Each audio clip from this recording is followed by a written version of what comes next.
Hello everyone, welcome back to another video of the rapid revision for the Rajasthan Judicial Services and for other state judicial exams also. So in this video we are continuing our CPC lectures of paternal authority section. This is the lecture 2 for rapid revision और हम आज continue करने वाले इस video में जो हमने paternal authority जो हमारे सेक्शंस वाले जो हमारा टॉपिक है जो उसको बोलते हैं paternal authority section 1 from section 1 to section 158। कल वाले लेक्चर में हमने सेक्शन अप टू 11 कर लिए थे, रेस्ट जुडिकाटा तक कर लिया था। अब हम सेक्शन 12 से जितने भी हमसे हो पाते हैं 1 घंटे के अंदर उतना करते हैं, ठीक है। सो बने रहिएगा वीडियो पे, बहुत अच्छी तरह से सिविल प्रक्रिया समझाऊंगा, ये सेक्शन समझाऊंगा। ये सेक्शंस ही मेन है, इनका फर्दर एक्सटेंडेड वर्जन इनके ऑर्डर्स में दिया हुआ है, ठीक है। जो ये सेक्शन इतने छोटे से टेक्स्ट में जो बोलते हैं इन्हीं वर्ड्स का एक्सटेंडेड वर्जन हमारे ऑर्डर्स में दिया हुआ है for further clarification of the situations. तो हम पढ़ेंगे सेक्शन 12 सीपीसी से। और जो सेक्शन 1 से लेके सेक्शन 158 तक है, 1 to 158 है सीपीसी के, इसको बोलते हैं, ध्यान से सुन लीजिएगा, इनको सेक्शंस तो बोलते हैं लेकिन इनको बोलते हैं, जैसे ऑर्डर्स वाला हमारा है द फर्स्ट शेड्यूल, तो इसको बोलते हैं पेटर्नल अथॉरिटी बोलते हैं इसको, जो हमारे सेक्शंस वाला टॉपिक है। तो हम पढ़ेंगे अब सेक्शन 12 से और ऑनवर्ड जितने भी हमसे होते हैं। Section 12 bar to further suit, रोक है किस पर? फर्दर सूट मतलब आगे कोई दावा पेश करने में। Where a plaintiff is precluded by rules, जहाँ प्लेंटिफ को प्रिक्लूड प्रोहिबिट किया और रोका गया है, किस द्वारा? रूल्स द्वारा। रूल्स कहाँ पर दिए गए हैं? और हमारे फर्स्ट शेड्यूल में जो रूल्स दिए गए हैं, मतलब सीधी बात है, जहाँ प्लेंटिफ को रोका गया है, वादी को रोका गया है ऑर्डर्स के द्वारा, फर्स्ट शेड्यूल के द्वारा। From instituting of further suit की वादी अब तुम इंस्टीट्यूट नहीं कर सकते क्या? एक आगे की सिविल प्रक्रिया, कोई आगे का दावा, किस संदर्भ में? उस सेम कोज ऑफ एक्शन के संदर्भ में, in respect of any particular cause of action. उस किस संदर्भ में रोका गया है इस वादी को कि तुम सूट नहीं डाल सकते, अब तुम कोई दावा नहीं डाल सकते उस पर्टिकुलर कोज ऑफ एक्शन में जो तुमने पहले डाल चुके हो, तो पहले और वो डिसाइड हो चुका है, ठीक है। He shall not be entered to institute a suit, अब वह हकदारित नहीं है, कौन? वादी, कि एक सूट इंस्टीट्यूट करे, एक वाद इंस्टीट्यूट करे in respect of such cause of action, और किस संदर्भ में? उस कोज ऑफ एक्शन के संदर्भ में। In any court to which this code applies, किसी भी कोर्ट में जहाँ जिस कोर्ट में यह कोड लगता है और इस कोड के तहत प्रक्रिया होती है। अब प्लेंटिफ को पूरा तरीके से, वादी को पूरी तरीके से बार कर दिया गया है कि अब आप सूट नहीं डालेंगे, क्योंकि आपको कोई ना कोई कौन रोक रहा है? जो रूल्स में जो प्रक्रिया मेंशन है वो रोक रही है आपको।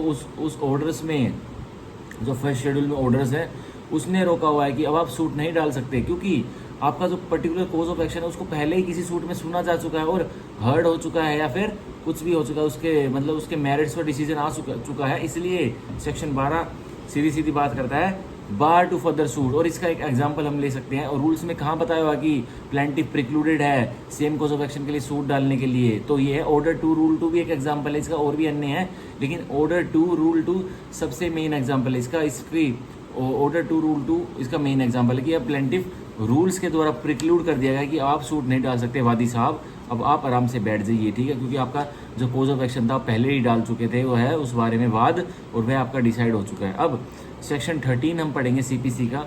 When foreign judgment not conclusive, कब विदेशी जजमेंट, विदेशी निर्णय कब कंक्लूसिव, फाइनल नहीं है, तो यह 13 बता रहा है। A foreign judgment shall be conclusive, एक विदेशी निर्णय कंक्लूसिव होता as to any matter thereby directly adjudicated, उस मैटर के प्रति जो कि विदेशी कोर्ट में डायरेक्टली एडजुडिकेट हो चुका है, उसके बारे में सुनकर उसका निर्णय आ चुका है, जो कि अदालत अब सुनने वाली है भारतवर्ष में कोई वही matter upon between the same parties. और वो फॉरेन कोर्ट में, विदेशी कोर्ट में वो मैटर किनके बीच में था? जिसका एडजुडिकेशन हो चुका है, जिसका निर्णय आ चुका है, सेम पार्टीज के बीच में था, मतलब ए और बी, वो ए पार्टी ए है और ए पार्टी बी है, तो वो विदेशी कोर्ट में भी पार्टीज थे, और अब वो सेम कोज ऑफ एक्शन पे भारतीय कोर्ट में भी मैटर लाना चाहते हैं, वही ए और बी, तो वो हो गए सेम पार्टीज। और between parties under whom they or any of them claim litigating under the same title, या फिर उन पार्टीज के बीच में, जैसे ए का लड़का A1 है और बी का लड़का B1 है, तो उन्होंने केस डाला हुआ है भारत की कोर्ट में, उनके पापा ने A वर्सेस B ने विदेशी कोर्ट में सोल्व करवा लिया था, मैटर एडजुडिकेट करवा लिया था, पर नहीं, वो उनके जो बच्चे हैं, उनके एलआर है, वो अब इंडिया के किसी कोर्ट में वही मैटर लेके आए, वही कोज ऑफ एक्शन से संदर्भ रखता हुआ रिलेटेड में कौन लेके आया है? ए का बच्चा A1 और बी का बच्चा B1, तो वो भी नहीं कर सकते, claim litigating under the same title except फिर कर सकते हैं भारतीय कोर्ट में, कब कर सकते हैं? एक्सेप्शंस है। ए, where it has been pronounced by a court of competent jurisdiction, where it has not been pronounced by a court of competent jurisdiction, Hindustan की अदालत में वह सूट दोबारा फाइल कर सकते हैं वह पार्टी जो विदेशी कोर्ट में भी थे पार्टी, या उनके बच्चे जो भारतीय कोर्ट में करना चाहते हैं। कब कर सकते हैं? जब वो विदेशी कोर्ट का जो जजमेंट था, वो विदेशी कोर्ट ने जो जजमेंट लिया था, वो जजमेंट किसी अक्षम कोर्ट ने लिया था, अक्षम अदालत ने लिया था, जिसके पास जुरिडिक्शन ही नहीं थी। तो मान के चलिए जो वादी और जो प्लेंटिफ और जो डिफेंडेंट का सूट था, जो उन्होंने विदेशी कोर्ट में फाइल किया था, वो था सिविल नेचर का सूट, वो था कोई मनी रिकवरी का सूट। लेकिन विदेशी कोर्ट ने जिसके पास सब्जेक्ट मैटर जुरिडिक्शन ही नहीं थी, वो विदेशी कोर्ट था टैक्सेशन का, उसने उस मैटर को एडजुडिकेट कर दिया। तो क्या वो मैटर जो विदेशी कोर्ट ने एडजुडिकेट किया वो इंडिया में मान्य है? बिल्कुल भी नहीं मान्य नहीं है, क्योंकि सब्जेक्ट मैटर जुरिडिक्शन नहीं थी विदेशी कोर्ट के पास। अब B, where it has not been given on the merits of the case, जहाँ विदेशी कोर्ट ने निर्णय तो दे दिया पर केस के मेरिट्स पे नहीं दिया, केस के फैक्ट्स ही नहीं सुने, केस के एविडेंसेस ही नहीं सुने, केस के तथ्य ही नहीं सुने, केस की गवाही नहीं ली, तो वो डिसीजन फॉरेन कोर्ट का अमान्य है, वो कंक्लूसिव नहीं है और इंडिया में उसको सुना जाएगा। अब सी, where it appears on the face of the proceedings, जब यह दिखता है बिल्कुल साफ साफ, जो इंडियन कोर्ट उस प्रोसीडिंग को चलाने वाला है और बताया जाता है कि यह प्रोसीडिंग विदेशी कोर्ट में भी चलाई जा चुकी है, लेकिन उस प्रोसीडिंग के बिल्कुल फेस पे दिखता है, जो रिकॉर्ड लाया जाता है, क्या दिखता है? To be founded on an incorrect view, कि यह जो निर्णय हुआ है ये तो बिल्कुल ही गलत, मतलब जोड़ना था ए बी, जोड़ा हुआ है एक्स वाई, तो बिल्कुल ही व्यू ही खराब है। मतलब इसका जो जज ने जो निर्णय लिया है उसने लो तो लगाया ही नहीं है, बिल्कुल इसका व्यू जो है वो जजमेंट का खराब है। ऑफ इंटरनेशनल लॉ, बिल्कुल ही गलत व्यू है कि इसका इंटरनेशनल लॉ सही तरीके से अप्लाई नहीं हुआ है। और a refusal to recognise the law of India, या फिर पार्टी भारतीय थी, इंडियन थी, लेकिन उन्होंने कोई बाहर एग्रीमेंट एग्जीक्यूट किया होगा, विदेशी कंट्री में कॉन्ट्रैक्ट में आए होंगे, इसलिए विदेशी कोर्ट की जुरिडिक्शन नहीं बनाई होगी उन्होंने। लेकिन विदेशी कोर्ट ने जो उन पार्टीज पर इंडियन लॉ अप्लीकेबल है उसको नज़रअंदाज कर दिया, देखा ही नहीं कि भाई है तो वो इंडियन पार्टी, उन्होंने किस संदर्भ के तहत वो कॉन्ट्रैक्ट बनाया था, अनुबंध बनाया था, तो विदेशी कोर्ट ने, फॉरेन कोर्ट ने वह नहीं देखा, नज़रअंदाज कर दिया। तो क्या होगा? In cases in which such law is applicable, जिन दीवानी मुकदमों में यह लॉ, इंडियन लॉ एप्लीकेबल होता, तो उसको भी क्या कर दिया? रेफ्यूजल कर दिया है, उसको भी रिकॉग्नाइज पहचान नहीं दी है, तो भी भारतीय कोर्ट में अब वह मैटर दोबारा सुना जाएगा। अब D, where the proceedings in which the judgment was obtained are oppose to natural justice, जो नेचुरल जस्टिस का, जो नेचुरल न्याय का सिद्धांत होता है, वो विदेशी कोर्ट ने वह नेचुरल जस्टिस का सिस्टम ही फॉलो नहीं किया, मतलब अपनी ठड्ड मर्जी चलाई है, मतलब अपनी जानबूझकर अपने ही लॉ लगाए, कोई सिद्धांत लगा दिया जो कि नेचुरल जस्टिस के बिल्कुल अपोजिट है, विपरीत है, कॉन्ट्रेरी है। अब E, where it has been obtained by fraud, या तो किसी विदेशी कोर्ट में किसी पार्टी ने कोई जजमेंट ऑब्टेन करी है और वो कैसे करी है? फ्रॉड से करी है, धोखेबाजी से करी है, तो वह भी अमान्य होगी और भारत में अब वह मुकदमा दोबारा सुना जाएगा, अन्यथा तो नहीं सुना जाएगा।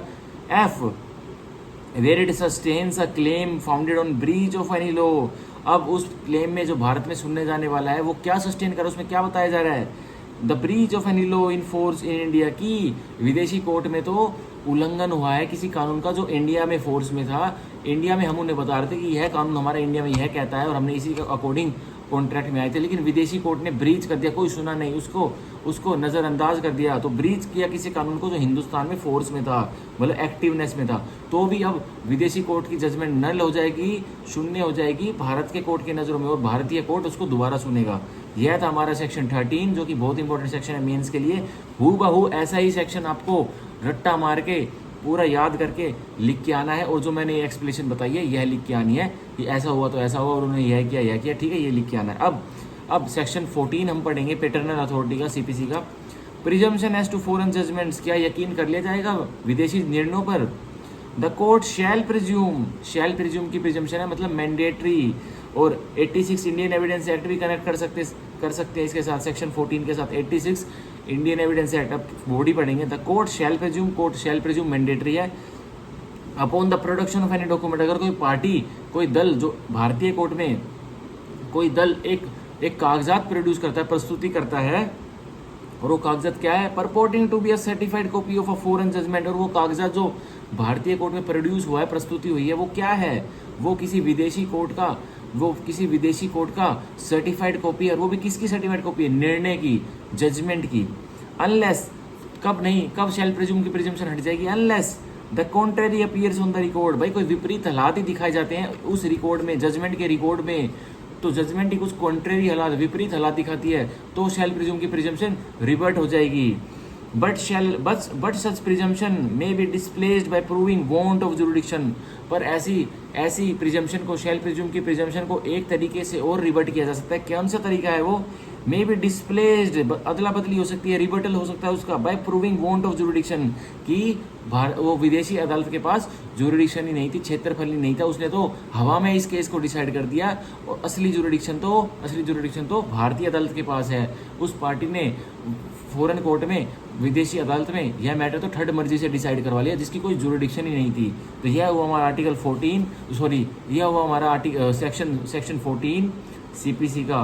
तो हमने अभी कर लिए 12, 13, 14, तीनों बहुत ही इंपॉर्टेंट सेक्शंस हैं प्री के लिए और मेंस के प्रोस्पेक्टिव से भी। तो ये तो बिल्कुल अच्छे तरह टिप्स पे होने चाहिए, ठीक है। और इनकी इंटरप्रिटेशन तो बिल्कुल सबको पता ही होनी चाहिए, क्या कहना चाह रहा है या क्या नहीं कहना चाह रहा। और भी बहुत सारी इसकी इंटरप्रिटेशन है, वो मेरे नोट्स में है, जो सीपीसी के मैंने 2 रजिस्टर भर के बनाए हुए नोट्स के 400 पेजेस के, उनमें है। लेकिन अभी मैं ये रैपिड रिवीजन के तौर पर जो सेक्शंस में लिखा हुआ, जो सेक्शन की बॉडी बोल रही है, वो बता रहा हूँ। और प्री में तो सेक्शन की बॉडी ही आपको पता होना चाहिए, क्योंकि डायरेक्ट बेस क्वेश्चन आते हैं और तुरंत गोला मारना होता है, तुरंत पढ़कर। अब सेक्शन 15 से लेके 20 तक रूल चालू हो जाएंगे किसके, प्लेस ऑफ सुइंग के। अब section 15 CPC, court in which suits to be instituted, कौन सी अदालतों में दावा डलेगा। Every suit shall be instituted in the court, हर दावा डलेगा, इंस्टीट्यूट होगा कौन सी अदालत में, of the lowest grade competent to try it, जो सबसे निचली स्तर की अदालत है, उस सूट को सुनने में सक्षम है, सुनने में उसमें डलेगा, लोएस्ट ग्रेड की कोर्ट में डलेगा। हाईएस्ट ग्रेड में क्यों नहीं डलेगा, अगर मैं पूछूं तो बताइए। इसीलिए नहीं डलेगा, अगर प्लेंटिफ ने, उसके पास कोई कोज ऑफ एक्शन है, वो सीधा जाकर सुप्रीम कोर्ट में अपना मुकदमा डाल देता है, और सुप्रीम कोर्ट उसके विपरीत फैसला लेते हैं, उसके अगेंस्ट फैसला ले लेते हैं, तो अब उसके पास क्या रेमेडी बचेगी, वो सुप्रीम कोर्ट से ऊपर और कहाँ जाएगा, भारत में कहीं जा ही नहीं सकता। इसलिए जनरल रूल ये है, सेक्शन 15 ने बता दिया गया है कि जो भी दावा डलेगा किसी कोज ऑफ एक्शन के संदर्भ में, वह lowest court competent to try it में डलेगा। जो भी कोर्ट सक्षम है, अदालत सक्षम है उस दावे को सुनने के लिए, उसमें डलेगा, और वो भी लोएस्ट ग्रेड की, सबसे निचले स्तर की, ठीक है। मतलब कॉम्पिटेंसी से यहाँ क्या कॉम्पिटेंसी आती है, मतलब तीनों तरह की, subject matter jurisdiction, pecuniary jurisdiction और टेरिटोरियल जुरिडिक्शन, इन तीनों में से वो कॉम्पिटेंट होना चाहिए, तीनों ही उसके पास होनी चाहिए, और वो लोवेस्ट ग्रेड का होना चाहिए। मतलब सिविल जज जूनियर डिवीजन होना चाहिए, या केस अगर फॉल करता है कोर्ट ऑफ स्मॉल कॉजेज में, तो वह वाला कोर्ट भी हो सकता है, ठीक है। लेकिन कोई पार्टी सीधा सुप्रीम कोर्ट में फाइल नहीं कर सकती, क्योंकि ये सेक्शन 15 बार लगा रहा है, लोवेस्ट कोर्ट में ही डलेगा। इससे भी क्वेश्चन बन जाता है, मैंने देखा बहुत इजी सा क्वेश्चन बनता है प्री में। अब सेक्शन 16 सीबीसी बहुत ही इंपॉर्टेंट है, ये बहुत अच्छे तरह से समझाऊंगा। Suits to be instituted where subject matter situate. अब दावा कहाँ डलेगा, दावा वहाँ डलेगा जहाँ सब्जेक्ट मैटर, उस सूट का, उस दीवानी मुकदमे का सब्जेक्ट मैटर कहाँ सिचुएट कर रहा है, तो वहीं डलेगा। उस दीवानी मुकदमे का मान के चलिए सब्जेक्ट मैटर एक अचल संपत्ति है, एक इमूवेबल प्रॉपर्टी है, कोई घर है, कोई सेक्टर 4 द्वारका में कोई घर है, तो उस सूट की जुरिडिक्शन, टेरिटोरियल जुरिडिक्शन कहाँ बनेगी, सेक्टर 4 द्वारका का जो अदालत लगता होगा, जो जुरिडिक्शन बनती होगी सेक्टर 4 का एरिया की, वहीं द्वारका डिस्ट्रिक्ट कोर्ट में वहीं तो डलेगा। वो कलकत्ता हाई कोर्ट में, कलकत्ता डिस्ट्रिक्ट कोर्ट में थोड़ी डलेगा, या गुड़गांव डिस्ट्रिक्ट कोर्ट में थोड़ी डलेगा। जहाँ प्रॉपर्टी सिचुएट है तो वहीं डलेगा। जनरल रूल तो यह कहता है। अब 16 क्या कह रहा है, suits to be instituted where subject matter situate subject to the pecuniary और other limitations prescribe any law suits. अब क्या कह रहा है, सब्जेक्ट टू द पेक्यूनरी और अदर लिमिटेशंस, जो और कोई अन्य लिमिटेशंस है कानून ने जो लगाई है उसको तो मानना, और किसको मानना, पेक्यूनरी जुरिडिक्शन को, पैसे वाली जुरिडिक्शन को मानना। मतलब जिस कोर्ट की वैल्यू है सब्जेक्ट मैटर को सुनने की 10 लाख रुपए की, तो उसी में डालना, और उसकी वैल्यू हाई है तो उसमें मत डालना, हाई है तो उसमें डाल सकते हो, जिसकी लो है उसमें हाई वाला मैटर नहीं डाल सकते। तो यही कह रहा है।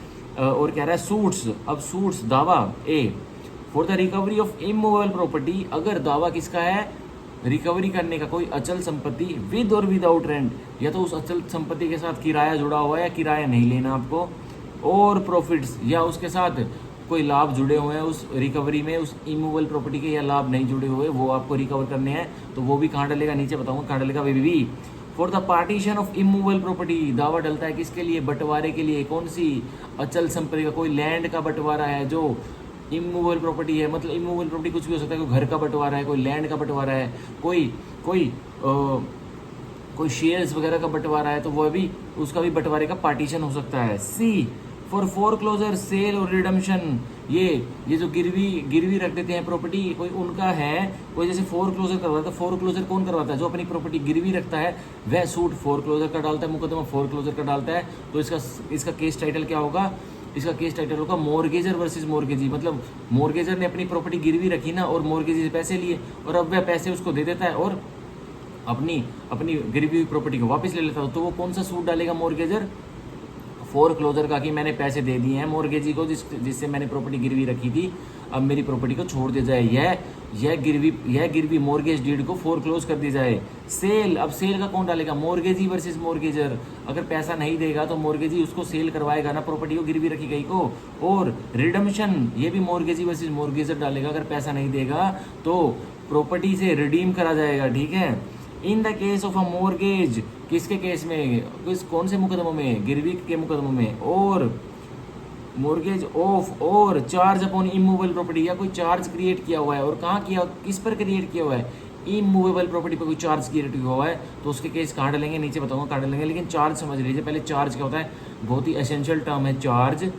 जैसे ए ने बी को प्रॉपर्टी बेची, ए ने बी को अपनी प्रॉपर्टी 100 स्क्वायर यार्ड का कोई प्लॉट बेचा, और बेचा वो 1 करोड़ रुपए में, पर एक कंडीशन लगा दी कि प्रॉपर्टी तो तेरी हो गई है, तेरे अंदर वेस्ट हो गई है, लेकिन इस प्रॉपर्टी का जो रेंटेड इनकम है वो 2 साल तक मैं लूँगा, और बी यह कंडीशन एक्सेप्ट भी कर लेता है, स्वीकार कर लेता है। अब उस प्रॉपर्टी पर चार्ज क्रिएट हो गया है, ए ने उस प्रॉपर्टी को बेचा भी, लेकिन चार्ज क्रिएट कर दिया है, 2 साल तक इस प्रॉपर्टी की जो रेंट की एंजॉयमेंट है वो मैं लूँगा।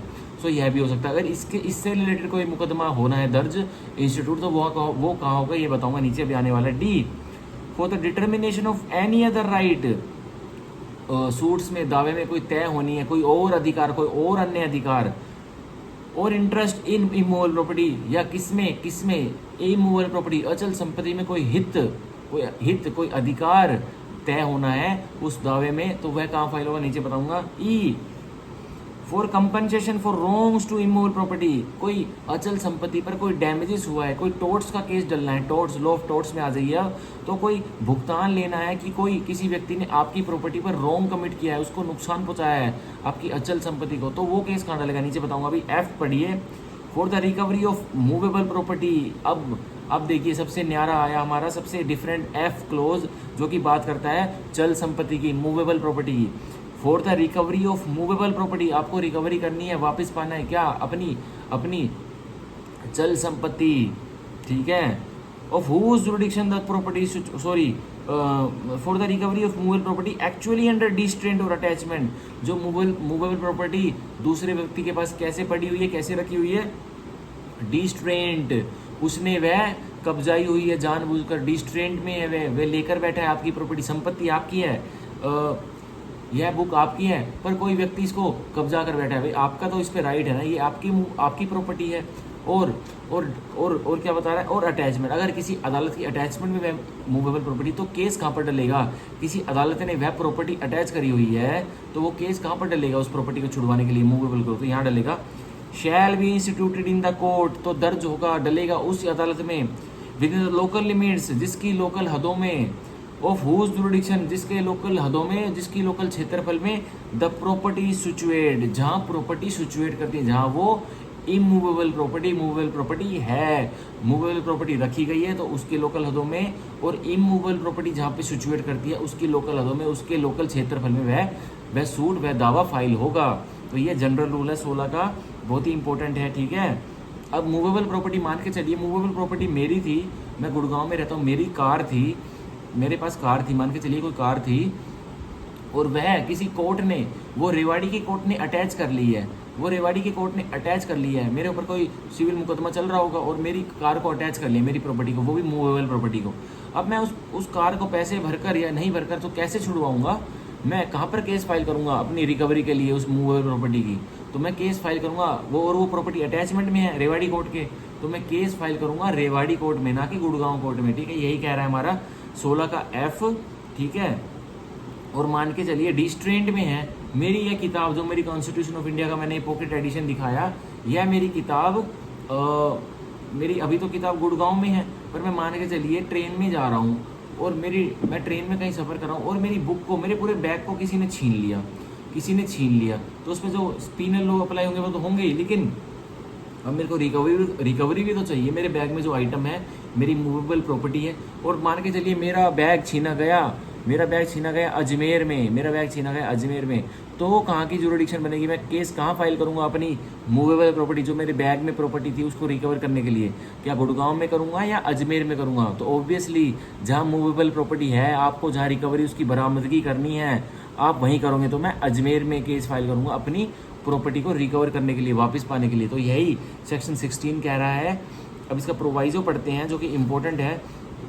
Provided that a suit to obtain relief respecting, बताया गया है कि एक दावा डालना है और किस संदर्भ में डालना है? एक रिलीफ लेने के लिए और कंपनसेशन या कोई भुगतान लेने के लिए। फॉर रॉन्ग, कि कोई रॉन्ग कमिट हुआ है, कुछ गलत हुआ है किस पर? टू इमूवेबल प्रॉपर्टी, आपकी अचल संपत्ति पर किसी ने रॉन्ग किया और उस व्यक्ति से आपको भुगतान लेना है।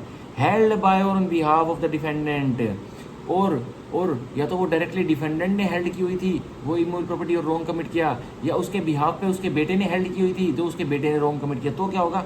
मे where the relief sought can be entirely obtained through his personal obedience. तो मे है, डिस्क्रिशन है, अगर रिलीफ पाया जा सकता है उसकी पर्सनल ओबीडियंस से, तो मे है। The where the relief sought can be entirely obtained through his personal obedience, तो मे है, डिस्क्रिशन है।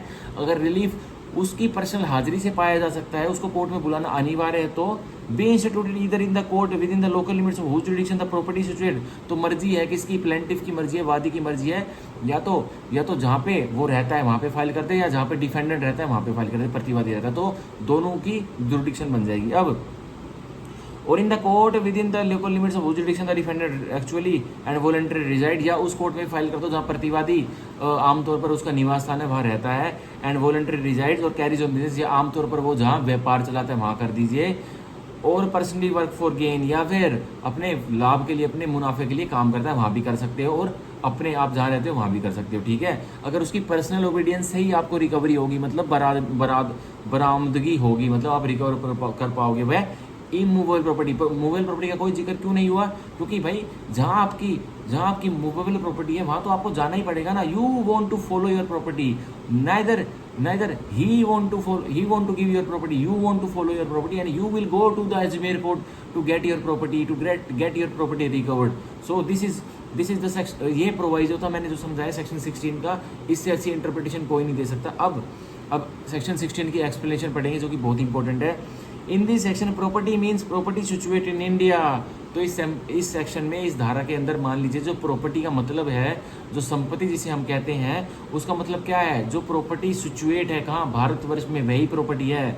कोई इंग्लैंड में कोई प्रॉपर्टी है उसको मत मान लेना कि वो भारतीय प्रॉपर्टी, नो, वो बाहर की है प्रॉपर्टी, तो वो भी है पर नोट इस सीपीसी के तहत वो प्रॉपर्टी नहीं है। प्रॉपर्टी वही प्रॉपर्टी इस सेक्शन के अंतर्गत जो भारतवर्ष में सिचुएट करती है। तो यह एक्सप्लेनेशन कहती है, इंपॉर्टेंट आ जाती है कभी कभी। अब हम पढ़ेंगे सेक्शन 17, बहुत ही इंपॉर्टेंट सेक्शन है। सेक्शन 17, सेक्शन 16 से लेकर 20 तक तो इतने इंपॉर्टेंट है कि मैं क्या बताऊं।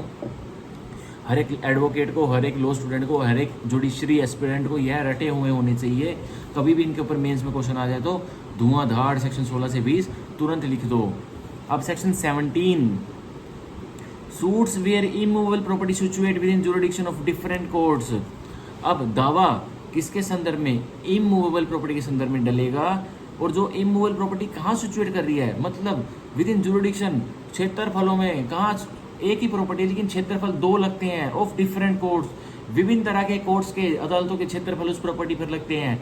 मान के चलिए कोई प्लॉट है कम से कम, मान के चलिए कोई लैंड है जिसका एरिया है 50 एकड़ का कोई लैंड है, तो वह आधा गुड़गांव में भी लगता है और आधा आधा वो रेवाड़ी में भी लगता है, मतलब ठीक है, आधा वह पटौदी में लगता है, मतलब गुड़गांव के पटौदी एरिया में, तो गुड़गांव में सब तहसील है, पटौदी में लगता है, और आधा वह लैंड रेवाड़ी जुरिडिक्शन में आता है, मतलब 25 एकड़ तो आ गए गुड़गांव में और 25 एकड़ आ गए रेवाड़ी में। अब तो केस कहाँ फाइल होगा, यह सिचुएशन क्लियर करता है section 17 where suit is to obtain relief respecting, जहाँ एक दावा डलना है और किस संदर्भ में डलना है, क्या पाने के लिए, क्या रिलीफ लेने के लिए, और कंपनसेशन या भुगतान लेने के लिए, for wrong to immovable property, की कोई रॉन्ग कमिट हुआ है, कोई घटना गलत घटी है, किस पर, इमूवेबल प्रॉपर्टी के ऊपर, अचल संपत्ति के ऊपर, situate within the jurisdiction of different court, और वह अचल संपत्ति कहाँ पे सिचुएट कर रही है, कहाँ पे वह स्थापित है, कहाँ पे उसकी सीमा है, रेवेन्यू स्टेट है, डिफरेंट कोर्ट्स के अंदर उसकी क्षेत्रफल पड़ रहा है। वही मैंने अभी एग्जांपल बताया, 25 एकड़ गुड़गांव में, पटौदी में, 25 एकड़ रेवाड़ी में,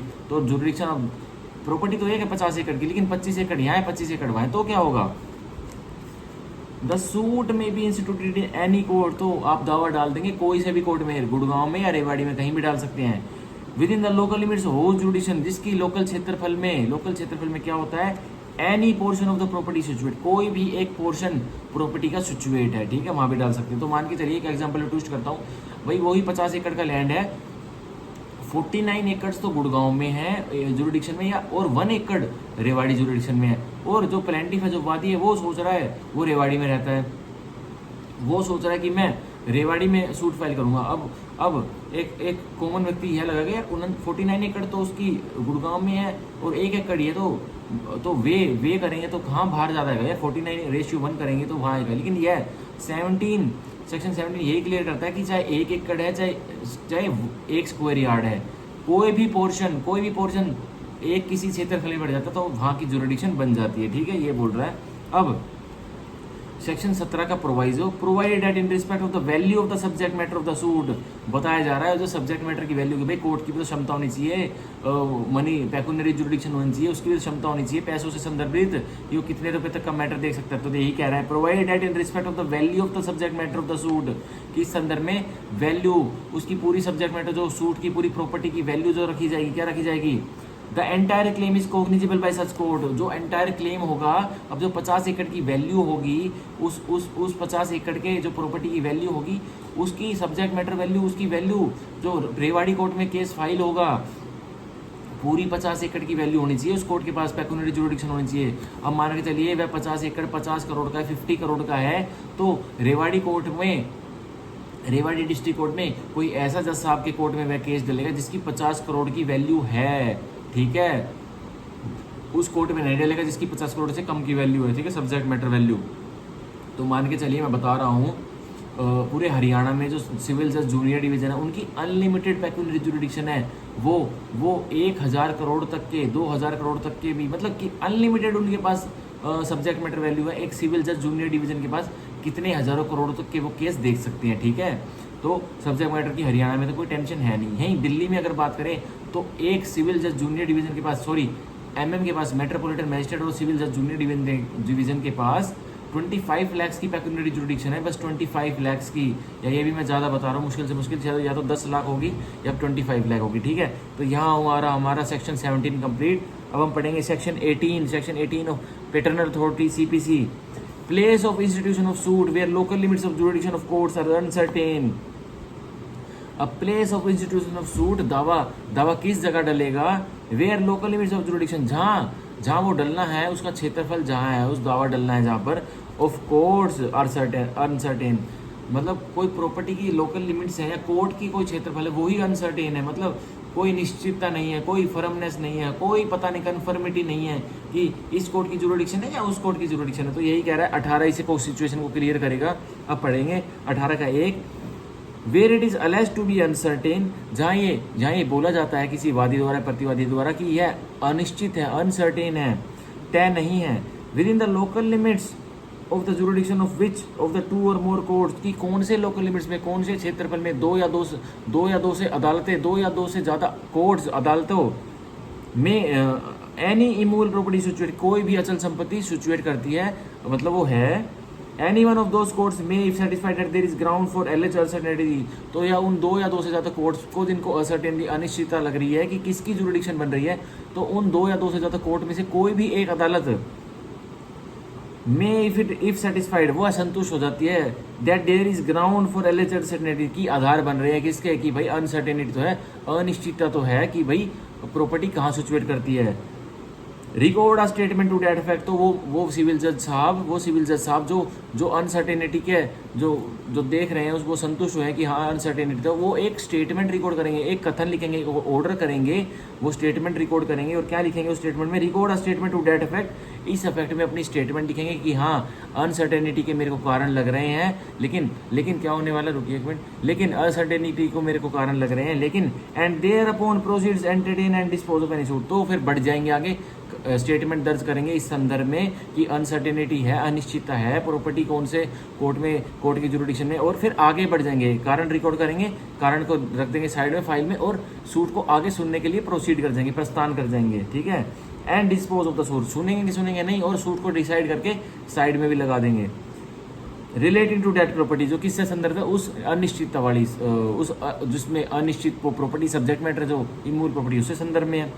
And its degree in the suit shall have the same effect as if the property were situated within the local limits of its jurisdiction, और उसकी डिक्री, जो सूट में डिक्री आएगी तो उसका क्या इफेक्ट होगा, उसका वही इफेक्ट होगा जो उसका होता अगर वह किसी जो उसकी प्रॉपर में जो उसकी जुरिडिक्शन निकलती, प्रॉपर में जो सूट फाइल होना होता, तो जो डिक्री का फोर्स होता वही इफेक्ट होगा, सेम, कोई भी चेंजिंग नहीं होगा, कोई भी उसकी डिक्री ढीली नहीं पड़ेगी, वही इफेक्ट होगा, वही उतनी ही तंदुरुस्त होगी वह डिक्री भी, ठीक है।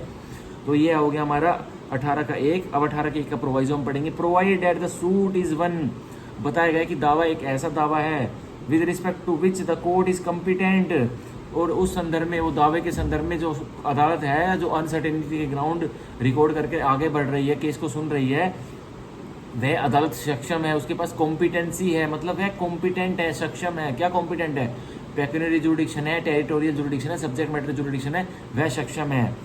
As regards the nature and value of the suit to exercise jurisdiction, as regard the nature and value of the suit to exercise jurisdiction, उसका नेचर, उस सूट का, उस दावे का नेचर मतलब सब्जेक्ट मैटर उसका क्या है, उसके लिए वह कॉम्पिटेंट है।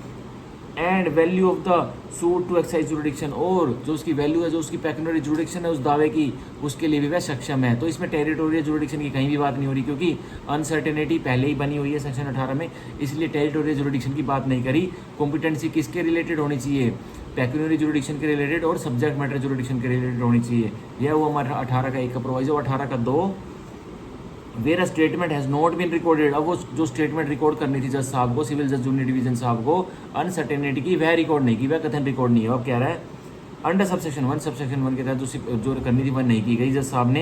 And N objection is taken before N appellate or revisional court, और अब वह डिसीजन आ जाता है और उस जजमेंट की अपील फाइल हो जाती है, उस डिक्री की अपील फाइल हो जाती है, या उसकी रिवीजन फाइल हो जाती है, और फिर एक आपत्ति उठाई जाती है। क्या आपत्ति उठाई जाती है, जो पहले वाले ट्रायल कोर्ट में जो केस हारता है वही अपील फाइल करेगा, वही रिवीजन फाइल करेगा, और वह व्यक्ति अब एक आपत्ति उठाता है। क्या आपत्ति उठाता है कि सर उसने, जज साहब ने, सिविल जज जूनियर डिवीजन साहब ने कोई अनसर्टेनिटी का कोई रीजन ही रिकॉर्ड नहीं किया, मतलब उन्होंने तो टूटी कर दी। तो that a decree or order is in a suit relating to such property was made by court not having jurisdiction, और आपत्ति क्या लगती है कि यह डिक्री और ऑर्डर तो जिसमें हम अपील कर रहे हैं और रिवीजन कर रहे हैं, यह ऑर्डर तो एक ऐसे कोर्ट ने मेक कर दिया जिसके पास कोई जुरिडिक्शन है थी ही नहीं। कौन सी जुरिडिक्शन, पेक्यूनियरी और सब्जेक्ट मैटर जुरिडिक्शन ही नहीं थी उसके पास। अब क्या होगा, वेयर द प्रॉपर्टी सिचुएट, ठीक है, उसके पास कोई जुरिडिक्शन नहीं थी, वह अनसर्टेनिटी, ना तो अनसर्टेनिटी का रीजन रिकॉर्ड किया और ना ही उसके पास सब्जेक्ट मैटर और पेक्यूनियरी जुरिडिक्शन थी। अब क्या होगा, the appellate or revisional court, वही जिसके पास अपील जो सुन रहा है वो एपेलेट कोर्ट, और रिविजनल कोर्ट जो और उसका ट्रायल कोर्ट का हायर कोर्ट है, जो उसको उसकी रिवीजन करेगा, मतलब सुधार करेगा, कुछ टूटी है तो उस ऑर्डर में, उस डिग्री में। Shall not allow the objection, आपत्ति को बिल्कुल अलाउ नहीं करेगा, स्वीकार नहीं करेगा, अनलेस, कब कर लेगा, एक्सेप्शन है, in its opinion, appellate or revisional court की राय में, there was at the time of the institution of the suit, जिस टाइम यह दावा इंस्टीट्यूट हुआ उस time, no reasonable ground for uncertainty as to the court having jurisdiction with respect thereto, no reasonable ground for uncertainty, कोई ऐसा आधार नहीं था कि अनिश्चितता का कोई आधार नहीं था कि प्रॉपर्टी में कोई लोकल लिमिट्स में कोई जुरिडिक्शन का क्षेत्रफल की कोई अनसर्टेनिटी का कोई आधार नहीं था, कोई ग्राउंड अवेलेबल नहीं था, कोई रीजनेबल ग्राउंड अवेलेबल नहीं था किसका, अनिश्चितता का, किसमें, उस दावे की जो सब्जेक्ट मैटर, उस मूवेबल या इमूवेबल प्रॉपर्टी का कोई भी ऐसा ग्राउंड नहीं था कि यह निश्चित ना हो सके, क्या कि यह प्रॉपर्टी कौन से उसमें सिचुएट करी। पहले तो क्लियर था पर बाद में आके यह अनक्लियर हो गया था, वो अनिश्चित हो गया था। तो यही कह रहा है तो तब अलाउड कर देगी। तो पहले कोई ग्राउंड नहीं था पर बाद में उत्पन्न तो एपेलेट और रिवीजन कोर्ट अलाउड कर देगी उस ऑब्जेक्शन को। As to the court having jurisdiction with respect thereto as it is, उस संदर्भ में जो ट्रायल कोर्ट ने सुना matter, and there has been a consequent failure of justice, और जो एपेलांट है और जो रिवीजन करवा रहा है वो भी एपेलांट है या फिर प्लेंटिफ है, वो क्या कहेगा कि मेरे साथ तो न्याय ने धोखा किया है, बहुत ही न्याय विफल हो गया है मेरे को न्याय देने में, कोर्ट विफल हो गया मेरे को न्याय देने में। पहले तो अनसर्टेनिटी नहीं थी पर बाद में क्रिएट हो गई और मैं ऑब्जेक्शन नहीं उठा पाया था। और तो आप अपीलेट कोर्ट और रिवीजन कोर्ट मेरे को सुनिए और इस डिक्री को जो ट्रायल कोर्ट ने दी है मेरे खिलाफ, इसको पलट दीजिए और दोबारा से सुनिए, ठीक है। तो 18 का तो यही कहता है कि फिर उसको सुना जाएगा, पर जनरल रूल तो यह है कि नहीं सुना जाएगा। लेकिन अगर वो यह प्रूव कर देता कि पहले कोई ग्राउंड आधार नहीं था मेरे पास कि मैं बता सकता और मेरे साथ कॉन्सिक्वेंट फेलियर ऑफ जस्टिस हुआ है, ठीक है, तो सुन लिया जाएगा। लेकिन जनरल रूल तो यह है कि नहीं सुना जाएगा, वैलिड ही रहेगी उसकी डिग्री जो ट्रायल कोर्ट ने बिना रीजन रिकॉर्ड करे भी जो दी थी, ठीक है। यह हुआ हमारा सेक्शन 18। अब हम सेक्शन 19 पढ़ेंगे। Suits for compensation for wrong to person or movable. अब दावा डलेगा किसके लिए? भुगतान लेने के लिए। और किस चीज़ का भुगतान ले रहा है एक व्यक्ति, एक प्लेंटिव, कि उसके साथ उसकी बॉडी पर उसके साथ किसी ने रॉन्ग कमिट किया है, कुछ गलत किया है, या फिर उसकी प्रॉपर्टी पर, उसकी कौन सी प्रॉपर्टी पर? मूवेबल प्रॉपर्टी पर, चल संपत्ति पर किसी ने रॉन्ग कमिट किया है, तो अब उसके बारे में भुगतान का सूट डल रहा है। 19 कहता है। अब 19 की बॉडी पढ़ेंगे। Where a suit is for compensation for wrong done. जहाँ एक सूट डला है और वो दावा किसके डला है कि भुगतान लेना है किस चीज़ के लिए, कि कोई गलत हुआ है, किसके ऊपर गलत हुआ है? टू द पर्सन, या तो किसी के शरीर के ऊपर, एक व्यक्ति के ऊपर। मतलब ये जरूरी नहीं है कि बॉडी को ही हार्म पहुंचाए, उसके माइंड को हार्म पहुंचाए या कुछ उसको बुरा लगा है। टोर्ट्स का केस है, मान के चलिए टोर्ट्स का ही केस है ये। Where a suit is for compensation for wrong done to the person or to the movable property, या उसकी किसी व्यक्ति की चल संपत्ति पर किसी ने रॉन्ग किया, मतलब टोर्ट किया, डैमेजेस किया, तो लॉ ऑफ टोर्ट का केस डलेगा यहाँ। If the wrong was done with in the local limits of the jurisdiction of one court, अगर तो रॉन्ग पर्सन पर और उस व्यक्ति पर, उसकी प्रॉपर्टी पर किसी अदालत की लोकल जुरिडिक्शन में कमिट हुआ था, and the defendant resides on carries on business और personally work for gain within local limits of jurisdiction of another court, और जिस व्यक्ति ने, प्रतिवादी ने, जो बनेगा सूट में, वाद में, दावे में, वह प्रतिवादी दूसरे जुरिडिक्शन, किसी दूसरी कोर्ट के जुरिडिक्शन में, क्षेत्रफल में रहता है, तो आपको सूट कहाँ पे डलेगा? द सूट में be instituted at the option of the plaintiff in either of the said courts. अब प्लेंटिफ के पास दोनों राय हैं कि जहाँ मैं रहता हूँ, जहाँ प्लेंटिफ मैं निवास कर रहा हूँ वहाँ पर भी डाल सकता है, और जहाँ डिफेंडेंट रहता है, मतलब जहाँ वह प्रतिवादी रहता है, वहाँ भी डल सकता है। तो इसका मोटा मोटा एग्जाम्पल हम 19 का ले सकते हैं। मोहित को किसी ने चोट मारी, तो मेरे ऊपर देखो पीनल तो मैं करवाऊंगा ही करवाऊंगा, लेकिन अब मेरे पास कोज ऑफ एक्शन टोर्ट्स में भी आ गया कि मैं भुगतान लूंगा। जो उसने मेरे को चोट मारी, मैं काम पर नहीं जा पाया, मैं अपनी पढ़ाई नहीं कर पाया, मैं कहीं और मेरे को इंपॉर्टेंट काम था वो नहीं कर पाया, मेरे को नुकसान हुआ, तो मैं उस व्यक्ति से इन लॉ ऑफ टोर्ट्स डैमेजेस वसूल करूंगा, अपना भुगतान वसूल करूंगा, ठीक है। लेकिन मैं गुड़गांव में रहता हूँ और वह व्यक्ति जिसने मेरे को चोट मारी और वो भग गया, वो रहता है रेवाड़ी में। तो मेरे पास ऑप्शन है कि मैं अपने जो मेरे को डैमेजेस हुए, जो मेरे को नुकसान हुआ, मैं लॉ ऑफ टोर्ट्स में या तो गुड़गांव की कोर्ट में केस डाल दूँ, उसके ऊपर एक दीवानी मुकदमा इंस्टीट्यूट कर दूँ, या रेवाड़ी की कोर्ट में जाकर कर दूँ। मेरे पास ऑप्शन है, प्लेंटिफ का ऑप्शन है, ठीक है। तो ये है सेक्शन 19 हमारा हुआ। अब हम लास्ट सेक्शन जो कि टेरिटोरियल जुरिडिक्शन का सेक्शन 20 वो करेंगे। अब section 20, other suits to be instituted where defendant resides or cause of action arises. अब सेक्शन 20 16 से लेके 19 तक तो हमारा था भाई पूरी जुरिडिक्शन बताई होती कहाँ सूट फाइल होंगे, लेकिन यहाँ पे और केसेस भी बताए होते कौन कौन से केसेस में कहाँ फाइल होंगे 16 से लेके 19 में। अब 20 में ये रेजुडरी प्रोविजन है, मतलब जो कहीं भी फॉल नहीं करेगा ना वो इसमें फॉल करेगा। अब मान के चलिए जो कहीं भी केस फॉल नहीं करेगा तो उसकी जुरिडिक्शन सेक्शन 20 CPC बनाएगा। Other suits to be instituted where defendant reside or cause of action arises. दूसरे सूट्स, दूसरे दावे जो 16 से लेके 19 में नहीं बताए गए हैं, वो कहाँ इंस्टीट्यूट होंगे, वो कहाँ फाइल होंगे? वेयर डिफेंडेंट रिजाइड, जहाँ प्रतिवादी या प्रतिवादियाँ रहते हैं, और कोज ऑफ एक्शन अराइज, या फिर कोज ऑफ एक्शन जो आपकी राइट वॉयलेट हुई है, आपकी राइट कहाँ वॉयलेट हुई है, आपकी राइट को किसी ने कहाँ वॉयलेशन की है, जहाँ पे कोज ऑफ एक्शन, तो जहाँ राइट वॉयलेट होगी वहीं कोज ऑफ एक्शन अराइज होगा ना, तो जहाँ कोज ऑफ एक्शन अराइज किया है वहाँ फाइल होगा। तो हम 20 सेक्शन 20 करते हैं। Subject to the limitations of set, जो ऊपर लिमिटेशन बताई हैं 16 से 19 में, उसको तो मानना, बाकी आगे पढ़ना।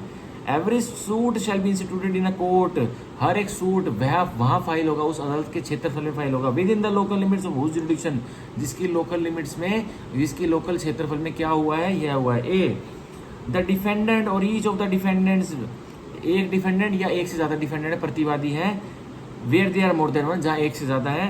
Eight the time of the commencement of the suit, जिस टाइम आप सूट डालने वाले हो, एक्चुअली एंड वॉलंटरी रिजाइड, अपनी स्वयं इच्छा से वहाँ रह रहे हैं उस एरिया में, उस इलाके में, और कैरीज ऑन बिजनेस, या फिर अपना व्यापार कर रहे हैं, और पर्सनली वर्क फॉर गेन, या फिर अपने मुनाफे के लिए, फायदे के लिए कार्य कर रहे हैं, तो वहाँ डलेगा। Be any of the defendants, कोई भी प्रतिवादी जिनके ऊपर आपको सूट डालना है, केस डालना है, where there are more than one, जहाँ एक से ज़्यादा प्रतिवादी हैं।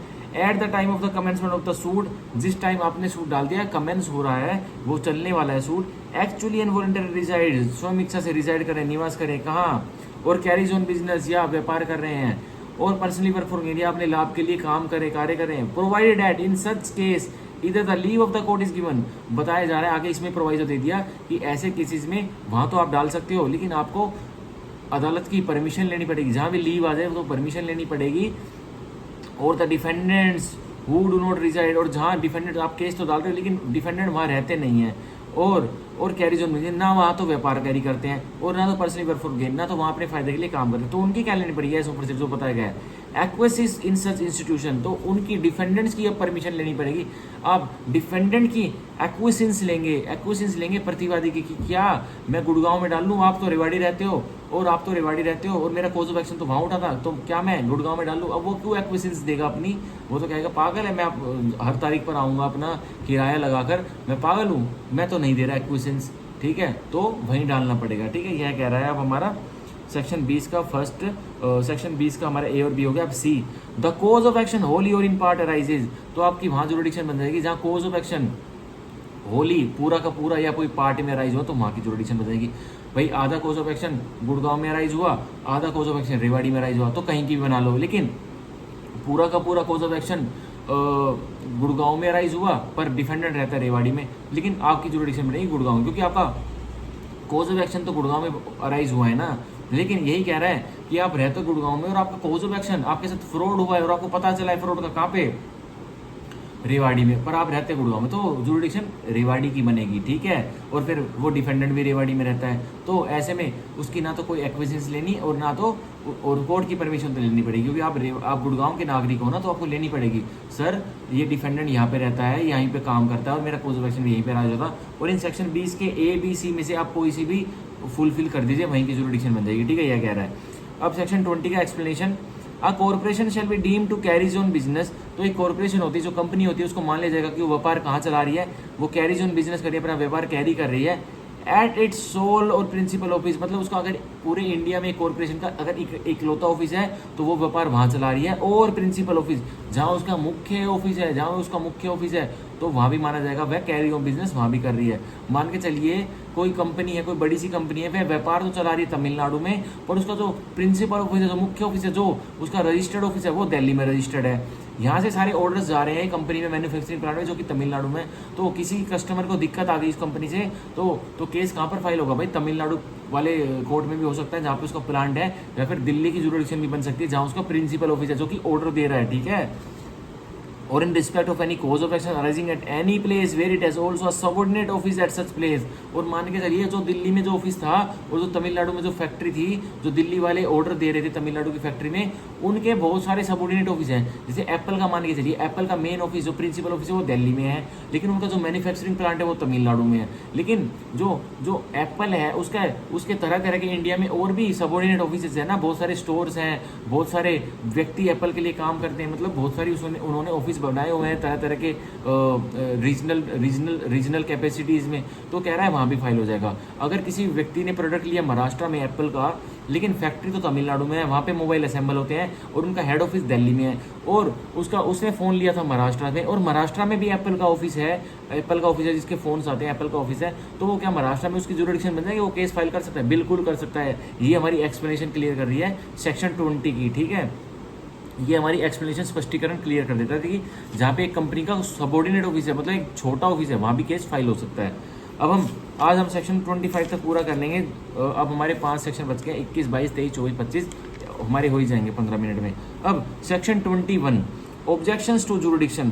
भाई आपत्ति आप कब लगाएंगे, कि इसके क्षेत्रफल की आपत्ति आप कब तक लगा सकते हैं, 21 से बताया हुआ। ऑब्जेक्शंस टू जुरिडिक्शन पढ़ने वाला हो 21 का 1, no objection as to the place of suing. कोई भी आपत्ति किसमें, प्लेस ऑफ सुइंग मतलब टेरिटोरियल जुरिडिक्शन की आपत्ति shall be allowed by any appellate or revision court. कह रहा अलाउ नहीं करेगा, कौन अलाउ नहीं करेगा, कौन स्वीकार नहीं करेगा, एपेलेट और रिविजनल कोर्ट स्वीकार नहीं करेगा। क्यों नहीं करेगा, अनलेस तब कर लेगा जबकि such objection was taken in the court of first instance. Territorial jurisdiction से रिलेटेड एक आपत्ति उठाई गई थी, कहाँ उठाई गई थी, जो ट्रायल कोर्ट था उसमें ही उठा दी गई थी। आपने फर्स्ट इंस्टेंस में ही तुरंत वहाँ ट्रायल कोर्ट में केस चालू हुआ था, आपने आपत्ति उठा दी थी कि सर यहाँ की जुरिडिक्शन नहीं बनती है, आपके पास क्षेत्रफल नहीं है, कौन सा टेरिटोरियल क्षेत्रफल नहीं है।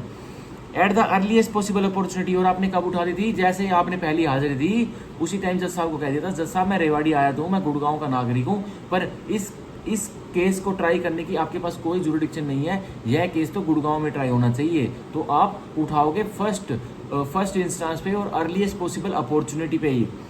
अगर आपने वहाँ उठाया और उन्होंने ट्रायल कोर्ट ने नहीं सुना, तब आप एपेलेट और रिविजनल कोर्ट को आपत्ति बता सकते हो कि मैंने उठाया था और उन्होंने मेरी बात नहीं सुनी। तो क्या होगा, and in all cases where issues are settled at or before such settlement. और जहाँ ऑर्डर 14 में सेटलमेंट ऑफ इश्यूज हो रहे हैं, जहाँ मतलब मुकदमे में क्या क्या हमें सोल्व करना है, क्या क्या चीज़ें सुननी है, उनके क्वेश्चन उनके इशू फ्रेमिंग हो रही है, तो या तो उस दिन उठा दो या उस दिन से पहले वाले दिनों में कभी भी उठा दो। तो and unless there has been a consequent failure of justice, या फिर एक तो रामबान तो है ही, एपिलेट और रिविजनल कोर्ट को यह साबित करके दिखा दीजिए, उनको यह संतुष्टि दिला दीजिए कि मेरे साथ तो न्याय नहीं, मेरे साथ तो बहुत बड़ा अन्याय हुआ है, तो भी आपका ऑब्जेक्शन सुन लिया जाएगा। और क्या होगा फिर, आपका टेरिटोरियल जुरिडिक्शन का ऑब्जेक्शन सुन लिया जाएगा और फिर कुछ रिजल्ट भी लिख देंगे, वो 21 के 2 में बता रखे हैं। No objection as to the competence of a court. अब कोई आपत्ति नहीं उठेगी किस पे, कोर्ट की अदालत की सक्षमता पे कि वो कॉम्पिटेंट है, कॉम्पिटेंट था, with reference to the pecuniary limits. और किस संदर्भ में, कि उस कोर्ट के पास तो पैसों से रिलेटेड कोई लिमिट, कोई जुरिडिक्शन ही नहीं थी, पेक्यूनियरी जुरिडिक्शन से वो मैटर अबव था, पर उसकी जुरिडिक्शन छोटी थी, पर फिर भी उसने कोर्ट ने सुन लिया। तो क्या होगा, of it jurisdiction shell be allowed by any appellate or revision court. वो अपीलेट और रिविजन कोर्ट फिर भी अलाउ नहीं करेंगे, क्यों, अनलेस कब कर लेंगे, such objection was taken in the court of first instance. वह ऑब्जेक्शन पेक्यूनियरी जुरिडिक्शन से रिलेटेड ऑब्जेक्शन उठा दिया था कौन से कोर्ट में, उस ट्रायल कोर्ट में, जो केस पहली बार सुन रहा था, दावा पहली बार सुन रहा था, वहाँ उठा दिया गया था कि सर ट्रायल सिविल जज जूनियर डिवीजन साहब, यह मैटर जो मैटर आप सुन रहे हैं इसकी वैल्यू 20 लाख रुपए है, पर आपकी जुरिडिक्शन, आपकी सब्जेक्ट मैटर जुरिडिक्शन 10 लाख रुपए, आप नहीं सुन सकते। पर जज साहब ने, सिविल जज जूनियर डिवीजन साहब ने नज़रअंदाज कर दी बात, तो ऐसा कहने पर एपेलेट और रिविजनल कोर्ट सुन लेगा आपका ऑब्जेक्शन। और क्या आगे कहता है, at the earliest possible opportunity. और आपने यह ऑब्जेक्शन ट्रायल कोर्ट में सिविल जज जूनियर डिवीजन के पास अर्लीस्ट पॉसिबल अपॉर्चुनिटी जल्द से जल्द बता दिया था। And in all cases where issues are settled at or before such settlement. और हर केस में अगर आपने अर्लीस्ट पॉसिबल अपॉर्चुनिटी पे नहीं बताया था, तो जिस दिन ऑर्डर 14 के तहत सेटलमेंट ऑफ इशू फ्रेम हो रहे थे उस दिन बता दिया था, या उससे पहले भी बता चुके थे, तब भी सुनना पड़ेगा। नहीं सुना तो आप एपेलेट और रिविजन कोर्ट में बता सकते हो कि उन्होंने नहीं सुना मेरा। And unless there has been consequent failure of justice. और रामबाण तो है ही, एपेलेट और रिविजनल कोर्ट को यह बता दीजिए कि मेरे साथ तो न्याय नहीं, बहुत बड़ा अन्याय हुआ है, उन्होंने मेरी बात सुनी नहीं, कि मैंने बताया था चीख कर कि आपके पास पेक्यूनियरी लिमिट्स नहीं है, आपके पास सब्जेक्ट मैटर मतलब सॉरी पेक्यूनियरी आपकी लिमिट्स 10 लाख से नीचे मुकदमे सुनने की है, पर मेरा केस तो 20 लाख का है, आप नहीं सुन सकते, तो उन्होंने नज़रअंदाज कर दिया था। फिर आप अगर आपके अगेंस्ट में वह डिग्री पास भी हो जाती है, तो आप उसको रिवर्स करवा सकते हैं, उसको सेट असाइड हो सकती है वह डिग्री। और किस ग्राउंड पे, सिर्फ कि आपने उस अदालत को बताया था कि उसके पास पेक्यूनियरी लिमिट्स, पैसों की लिमिट्स नहीं है इतनी, तो वह अगर आपके अगेंस्ट में भी डिग्री आ जाती है, आपके अगेंस्ट में कोई फैसला आ जाता है, तो वह पलट सकता है। अब सेक्शन 21 का क्लोज 3 हम पढ़ेंगे। No objection as to the competence of the executing court. कोई भी ऑब्जेक्शन, कोई भी आपत्ति नहीं उठाई जाएगी किसमें, कि सक्षम है क्या कोर्ट, कौन सा कोर्ट, एग्जीक्यूटिंग कोर्ट, जो कोई डिग्री को एग्जीक्यूट कर रहा है। No objection as to the competence of the executing court. कोई भी आपत्ति नहीं उठाई जाएगी किसको रिलेटेड, की क्या एग्जीक्यूटिंग कोर्ट सक्षम है नहीं है, कोई भी आपत्ति नहीं सुनी जाएगी। With reference to the local limits of the jurisdiction. और किस संदर्भ में, कि एग्जीक्यूटिंग कोर्ट का कोई लोकल क्षेत्रफल है जिसमें वह डिग्री को एग्जीक्यूट कर रहा है या नहीं है। Shall be allowed by any appellate और रिवीजन कोर्ट, नहीं अलाउ होगी, नहीं अलाउ करेगा कौन, एपेलेट और रिवीजन कोर्ट अलाउ नहीं करेगा, अनलेस कर लेगा कब, such objection was taken in the executing court, वह ऑब्जेक्शन की कोर्ट की कॉम्पिटेंस है एग्जीक्यूटिव कोर्ट की, वह ऑब्जेक्शन ले लिया गया था, आपत्ति उठा दी गई थी, किसके आगे, एग्जीक्यूटिव कोर्ट के आगे उठा दी गई थी, at the earliest possible opportunity, और जल्द से जल्द जैसे ही आपको मौका मिला, किसको, जजमेंट राइटर को जैसे ही मौका मिला उसने उठा दी थी कि सर आप तो एग्जीक्यूटिव कोर्ट बन ही नहीं सकते, आपकी तो जुरिडिक्शन है ही नहीं इस डिग्री को एग्जीक्यूट करवाने की, तो क्या होगा, and unless there has been consequent failure of justice, और फिर वही रामबाण, अगर आप एपेलेट और रिविजनल कोर्ट को संतुष्ट कर देते हो कि आपके साथ न्याय नहीं, बहुत बड़ा अन्याय किया है, किसने, एग्जीक्यूटिव कोर्ट ने, उसकी कोई वो असक्षम था, वो इनकम्पिटेंट था, वो कम्पिटेंट नहीं था, तब भी उसने डिग्री को एग्जीक्यूट करवा दिया, अगर आप यह कह देते हो कोर्ट को और उसको संतुष्ट कर देते हो कि मेरे साथ न्याय नहीं करा गया, मेरे साथ तो बहुत बड़ा अन्याय किया है और न्याय विफल हो गया, तो आपके ऑब्जेक्शन को सुन लिया जाएगा और उसको जो आपसे फ़ायदे लिए गए हैं उसको रेस्टिट्यूट करवा दिया जाएगा, आपको उसी जगह पे दोबारा प्लेस कर दिया जाएगा। 144 सेक्शन 144 में आप एप्लीकेशन लगाओगे और आपको उसी जगह पे रिस्टोर करवा दिया जाएगा, आपसे कुछ चीज़ें एग्जीक्यूटिव कोर्ट ने ले भी ली हैं तो आपको वापस दिला दी जाएंगी। तो यह हुआ हमारा सेक्शन 21 CPC कंप्लीट, जो कि बहुत अच्छी तरह समझाया है। अब हम पढ़ेंगे सेक्शन 21 कैपिटल ए, जो कि ऐड हुआ है हमारा, इंसर्ट किया गया है 1976 की CPC की अमेंडमेंट एक्ट से, जो कि 1976 की CPC की अमेंडमेंट 1 फरवरी 1977 से विद इफेक्ट फ्रॉम आई थी, 1/2/1977 से, कौन सी, 1976 की CPC की अमेंडमेंट। अब हम पढ़ेंगे 21 कैपिटल सेक्शन 21 कैपिटल, जो कि बोलता है bar on suit to set aside decree on objection as to place of suing, bar on suit रोक लगाई गई है एक दावे पर, फाइल होने पे एक दावे को, और वो दावा सिर्फ किस चीज़ के लिए फाइल हुआ है, टू सेट असाइड डिग्री की, एक डिग्री को सेट असाइड करना है, उसको नामंजूर करवाना है। कोई डिग्री आ गई थी, ट्रायल कोर्ट ने पास कर दी थी, पर एक व्यक्ति केस फाइल करता है सिर्फ क्या करवाने के लिए कि यह जो डिग्री आई है यह सेट असाइड करवानी है, और सिर्फ किस आधार पर करनी है, बस यह उसको आपत्ति है कि टेरिटोरियल जुरिडिक्शन नहीं थी, जिस ट्रायल कोर्ट ने यह डिग्री पास की है उसके पास क्षेत्रफल की जुरिडिक्शन नहीं थी, तो उस पर बार है, उस सूट पे कोई नहीं डाल सकता। बॉडी पढ़ेंगे, नो सूट शैल लाई चैलेंजिंग, कोई भी दावा नई कोर्ट में दाखिल होगा और जिस दावे में क्या चैलेंज हो रहा है, क्या चैलेंज हो रहा है, the validity of a degree pass in a former suit, कोई भी डिग्री की वैलिडिटी, जो मैंने सेक्शन 2 में डिग्री पढ़ाया था वो सुन लो, वो पढ़ लेना डिग्री अगर नहीं समझ में आ रहा था, और कल की डेफिनेशन, कल के लेक्चर में डिग्री को बहुत अच्छी तरह से खोल के बताया कि डिग्री होती क्या है, फाइनल एडजुडिकेशन होती है, फॉर्मल एक्सप्रेशन होता है। तो अब देखिए, नो सूट शैल लाई चैलेंजिंग, कोई दावा नहीं डलेगा और कोई दावे में ना तो चैलेंज किया जाएगा, क्या, the validity of a degree, एक डिग्री की वैलिडिटी, उसकी मान्यता, पास इन अ फॉर्मर सूट, जो कि पास हो चुकी है, किसमें, फॉर्मर सूट में, पहले वाले सूट में, बिटवीन द सेम पार्टीज, और वो पहले वाला सूट दावा किसके बीच में था, एक ही पार्टीज के बीच में था, जो कि अब दूसरा सूट डालना चाहती है, और between the parties under whom they or any of them claim, या वो पहले वाला सूट ए और बी के बीच में था, जो अब जो सूट डालना चाहते हैं वो उनके बच्चे हैं, A1 है और B1 है, अब वो उस डिग्री को सेटिस्फाइड करना चाहते हैं, तो वो भी अब पार्टीज ही माने जाएंगे फॉर्मर सूट की वो थे, कौन थे, वो parties under whom they or any of them, वो LR थे उनके पार्टीज के जो फॉर्मर सूट के थे, वो भी, उन पर भी बार लगाया गया, कह रहा वो भी नहीं डाल सकते सेटिस्फाइड करवाने के लिए। Litigating under the same title, और जो सेम टाइटल पर, जो पहले वाले सूट में उनका पास टाइटल था, उसी टाइटल पर वे लिटिगेट कर रहे हैं। On any ground based on an objection as the place of suing, और ऑब्जेक्शन कौन सी आपत्ति पर, वो कौन सा आधार ले रहे हैं सेटिस्फाइड करवाने के लिए, और सूट डाल रहे हैं, चैलेंज कर रहे हैं उसको, डिग्री को, वैलिडिटी को, किसी डिग्री की, टेरिटोरियल जुरिडिक्शन की, प्लेस ऑफ सुइंग ही नहीं थी कोर्ट के पास, और उसका फैसला आ गया हमारे अगेंस्ट में आ गया, और हम अब एक सूट डाल के उस फैसले को सेटिस्फाइड करवा देंगे, मतलब ओके फैसला आया था तो उसको हटवा देंगे, क्योंकि किस ग्राउंड पर, क्योंकि एक कोर्ट की टेरिटोरियल जुरिडिक्शन नहीं थी, उसका कोई क्षेत्रफल ही नहीं था कि वो हमारे मैटर को सुन सके, तो ऐसे में उस सूट पर बार लगा हुआ है, तो यह बार लगा हुआ है, कोई भी सूट फाइल नहीं होगा। यह अब हमारा हुआ सेक्शन 21 कैपिटल ए का फर्स्ट पैरा। अब हम पढ़ेंगे 21 कैपिटल ए की explanation. The expression former suit, जो एक्सप्रेशन फॉर्मर सूट है, मतलब पहले वाला suit, means a suit which has been decided prior, तो वही वो कल मैंने बताया था रेस जुडिकाटा में, फॉर्मर सूट वह वाला सूट है, वह दावा है जो कि पहले डिसाइड हो चुका है, जिसमें निर्णय आ चुका है।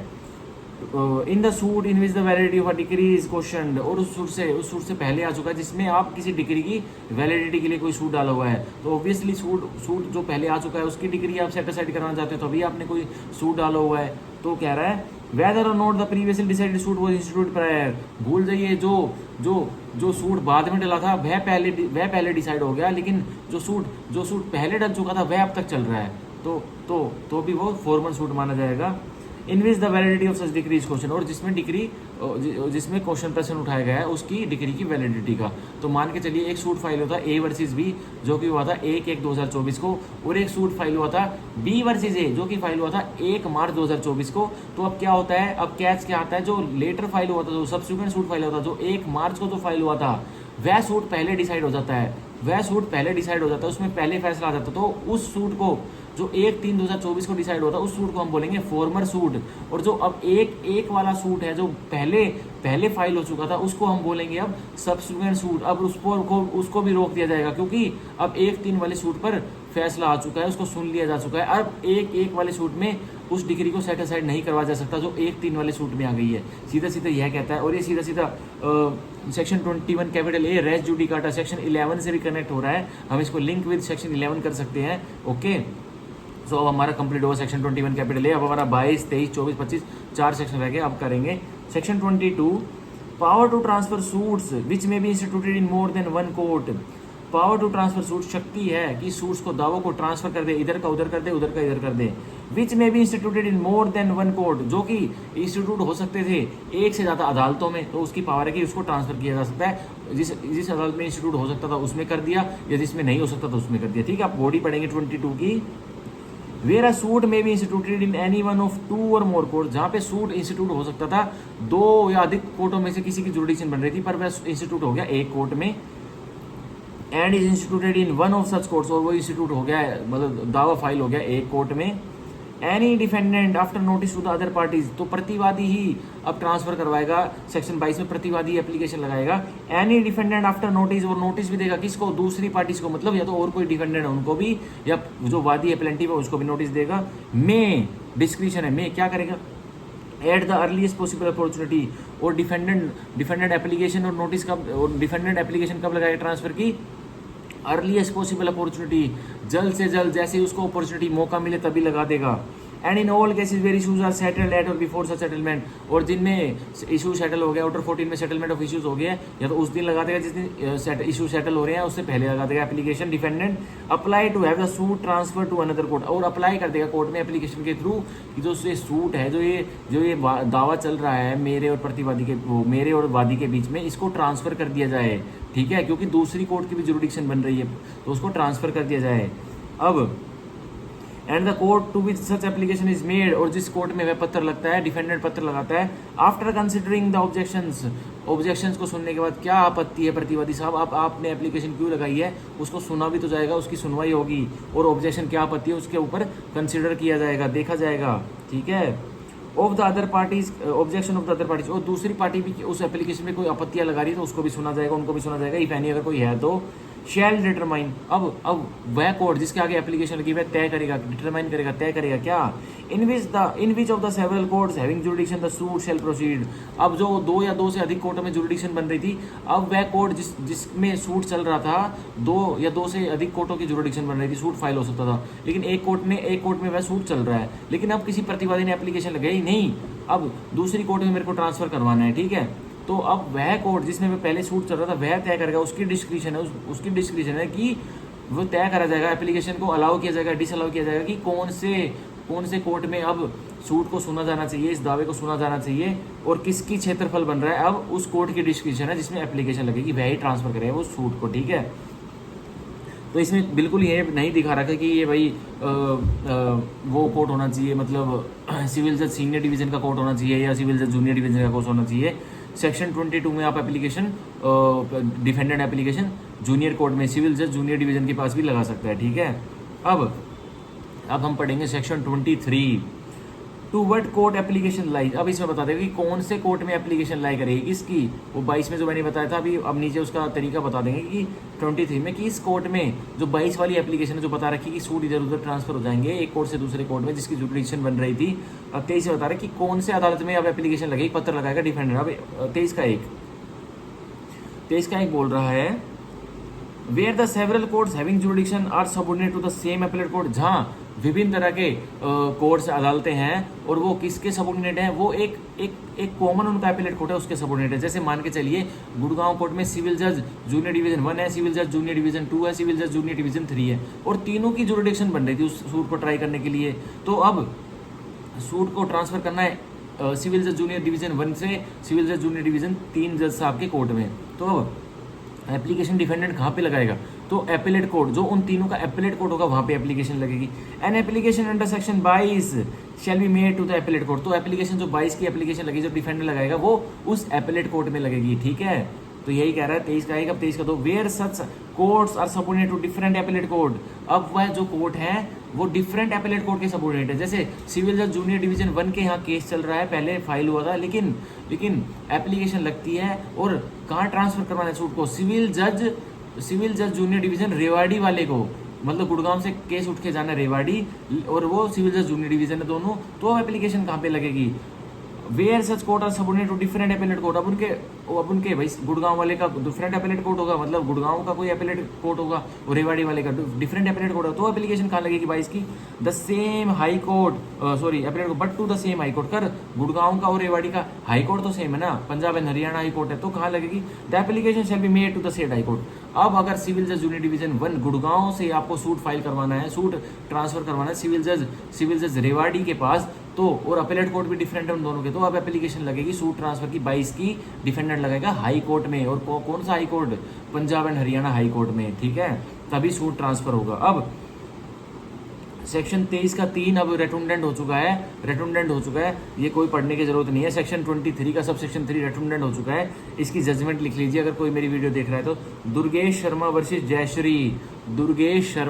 जयश्री 2008 सुप्रीम कोर्ट, इससे सेक्शन 23 का क्लोज 3 सब सेक्शन 3 अब रेटुंडेंट हो चुका है, किसी काम का नहीं रहा, इसको हटा दिया गया, इसको अब ये किसी काम का नहीं रहा, ऑब्सोलीट रेटुंडेंट हो चुका है, ये किसी काम का नहीं है। अब 23 का 3 कौन सी जजमेंट से, Durgesh Sharma versus Jayshree 2008 supreme court. ठीक है, मतलब ये कह रहा है कि एक हाई कोर्ट दूसरे हाई कोर्ट की जुरिडिक्शन में कैसे एंट्री ले सकता है, ठीक है, नहीं ले सकता।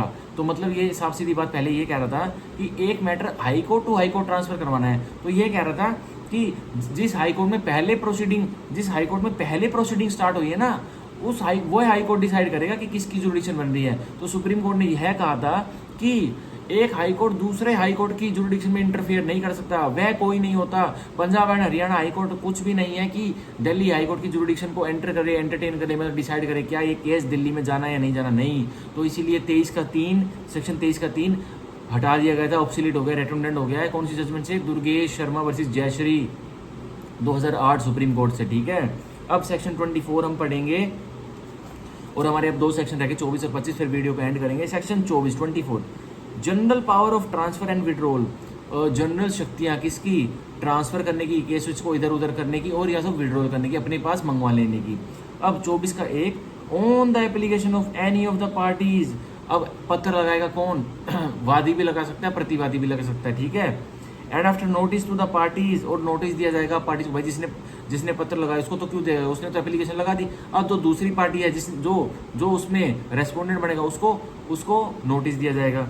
And after hearing such of them, और उन दोनों को अब सुना जाएगा, as desire to be heard, जैसा कि अनिवार्य है, जैसा कि कल्पना कर रहे हैं सुनने की, और वह अपना मतलब कुछ बात बताना चाहते हैं पार्टीज, और ऑफ इट्स ओन मोशन, या अपने मोशन से सो मोटू भी कर सकता है कोर्ट, सो मोटू भी क्या कर सकता है, विदाउट सच नोटिस, और सो मोटू करेगा तो कोई नोटिस नहीं देगा पार्टीज को कोर्ट। द हाई कोर्ट और द डिस्ट्रिक्ट कोर्ट में एडमिनिस्ट्रेट, तो उच्च न्यायालय और डिस्ट्रिक्ट कोर्ट, एक उच्च न्यायालय और जिले का कोर्ट, जो प्रिंसिपल कोर्ट होता है, जो जिले का कोर्ट होता है जिसमें डीजे साहब बैठते हैं, वो क्या करेंगे, या एडीजे साहब बैठते हैं, वो क्या करेंगे, मे एट एनी स्टेज, किसी भी स्टेज पे, चाहे सूट की स्टेज कुछ भी हो, चाहे फाइनल हियरिंग पे हो, चाहे डिफेंडेंट एविडेंस पे हो, DWS पे हो, किसी भी स्टेज पे क्या कर देंगे, या तो एप्लीकेशन लगेगी तब, या तो पार्टीज एप्लीकेशन लगा देंगे जो सूट की हैं, या तो ये हाई कोर्ट या डिस्ट्रिक्ट कोर्ट सो मोटो कर देंगे ट्रांसफर या विड्रॉल, तो क्या करेंगे, ए ट्रांसफर एनी सूट, किसी भी दावे को ट्रांसफर कर देंगे, इधर का उधर कर देंगे, मतलब सिविल जज जूनियर डिवीजन जो उसके कोर्ट में है उससे उठाकर भेज देंगे सिविल जज जूनियर डिवीजन 10 के पास। अपील, किसी भी अपील को ट्रांसफर कर देंगे, मतलब जो एडीजे 1 के पास है उसको भेज देंगे एडीजे 5 के पास। और अदर प्रोसीडिंग या कोई और प्रक्रिया, इस अदर प्रोसीडिंग में एग्जीक्यूशन प्रोसीडिंग है, एक एग्जीक्यूशन प्रोसीडिंग चल रही है सिविल जज जूनियर डिवीजन 1 के पास, उस एग्जीक्यूशन प्रोसीडिंग को उठा के ट्रांसफर कर देंगे सिविल जज 10 के पास, ठीक है।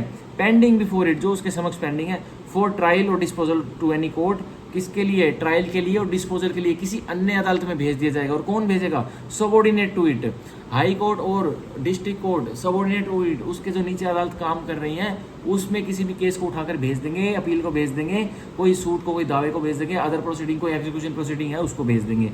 एंड कॉम्पिटेंट टू ट्राई और डिस्पोजल और डिस्पोज ऑफ द सेम, और वो कोर्ट जिसमें वह सूट भेजेंगे, ट्रांसफर करेंगे अपील को, वह सक्षम भी होना चाहिए। सक्षम मतलब उसके पास सब्जेक्ट मैटर जुडिक्शन हो, तभी हाई कोर्ट ट्रांसफर करेगा। अब हाई कोर्ट के नीचे तो ये टैक्सेशन वाले ट्राइब्यूनल स्टाफ थोड़ी आते हैं, अब मान के चलिए अब आते भी होंगे तो क्या एक सिविल जज जो सिविल नेचर का सूट सिविल जज जूनियर डिवीजन 1 ट्राई कर रहा है, क्या अब हाई कोर्ट या डिस्ट्रिक्ट कोर्ट सिविल जज जूनियर डिवीजन 1 का सूट उठाकर उसको क्या ट्रांसफर कर सकते हैं टैक्सेशन कोर्ट जो गुड़गांव का है? बिल्कुल नहीं कर सकते, ऐसा नहीं कर सकते। क्या टैक्सेशन कोर्ट कॉम्पिटेंट है सुनने के लिए? क्या वो सिविल नेचर का सूट सुनने के लिए कॉम्पिटेंट है? नहीं है।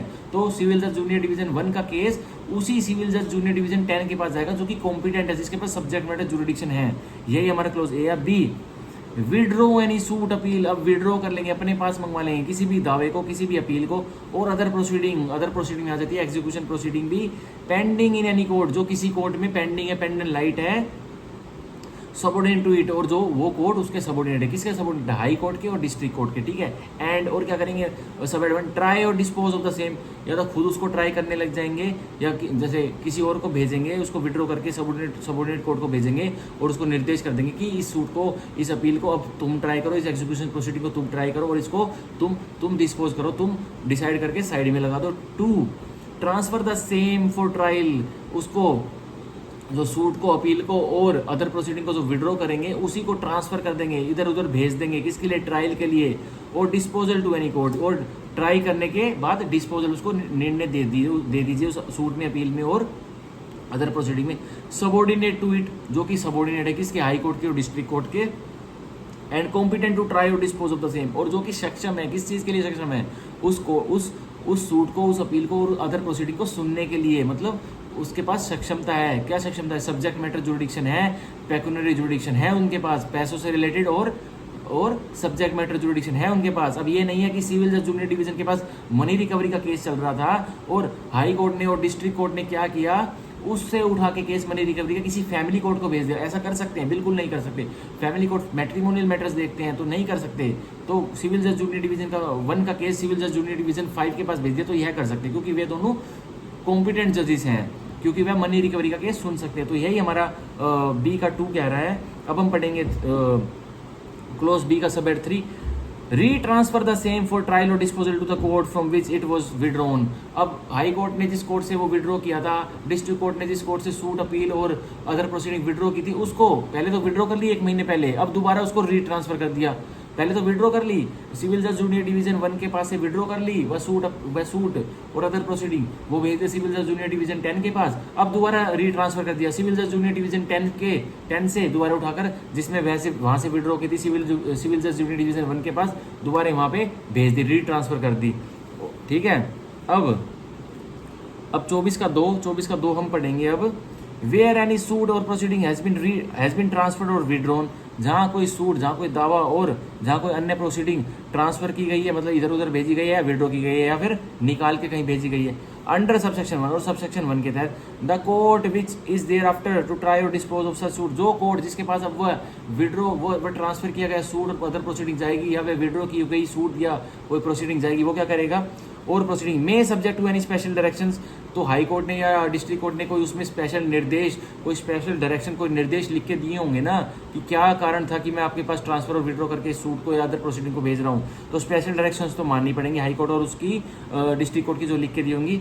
इन the case of an order of transfer either retried, तो उस कोर्ट की जिसके पास वो सूट और अपील मतलब ट्रांसफर हुआ है अदर प्रोसीडिंग, वो कोर्ट के पास क्या पावर है, या तो उसको दोबारा से सुन सकते हैं और प्रोसीड फ्रॉम द पॉइंट या जो सेम स्टेज है जिस पर वो सिविल जज जूनियर डिवीजन 1 के पास से ट्रांसफर करा गया सिविल जज जूनियर डिवीजन 10 के पास, तो सिविल जज जूनियर डिवीजन 10 उसको उसी पॉइंट से सुन लेंगे, उसी पॉइंट से सुनने हैं जहाँ पे जैसे मान के चलिए अब सिविल जज जूनियर डिवीजन के पास से केस ट्रांसफर होना है और वहाँ पे प्रोसीडिंग चल रही है उसकी प्लेंटिफ एविडेंस की, तो अब सिविल जज जूनियर डिवीजन 10 के पास केस भेज दिया जाता है, तो क्या वो दोबारा से सुनेंगे? नहीं, उनकी मर्जी है। अगर कोई हाई कोर्ट और डिस्ट्रिक्ट कोर्ट ने कोई स्पेशल डायरेक्शन लिखी है कि भाई दोबारा सुनिए आप, तो वह सुनेगा, लेकिन अगर नहीं है तो वह उसकी मर्जी सिविल जज जूनियर डिवीजन 10 की कि वो वहीं से सुन सकता है, कहाँ से? प्लेंटिफ एविडेंस से ही अपनी प्रक्रिया चालू करवा सकता है। यही कह रहा है हमारा 24 का 2। अब हम 24 का 3 पढ़ेंगे।